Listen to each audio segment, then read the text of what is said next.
होत्या वेगवेगळ्या पद्धतीचे आरोपही झाले, मात्र आता हा निकाल हाती आला। आरोप कुणी काय केले मला माहित नाही। मी पहिल्या दिवशी सांगत होतो माझे मतदार राजा माझ्या सोबत आहे। त्यांनी आज मतदान रूपी आशीर्वादातून ते सिद्ध केलं आहे। कोण कुठं लय कुणी काय माझ्यावर आरोप केले तरी माझी जनता पहिल्यापासून माझ्या सोबत होती।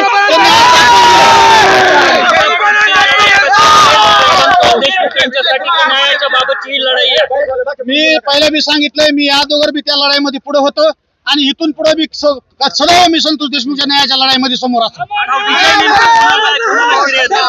विजय ही माझी जनता आहे, माझे जे तरुण वर्ग आहेत ज्यांनी दिवसाचा रात्र केला त्या सगळ्या तरुण मित्राचा हा माझा विजय आहे, माझ्या जनतेचा विजय, माझ्या गावातील स्वाभिमानी मतदारांचा विजय। हा काय नेमका विश्वास तुमच्यावरती मतदारांनी ठेवला? येणाऱ्या काळामध्ये फक्त गावातले आमचे काम कोण करू शकतो हे जनतेने ओळखून घेतलं आणि त्याच्यानुसार मला त्यांनी विजय केले।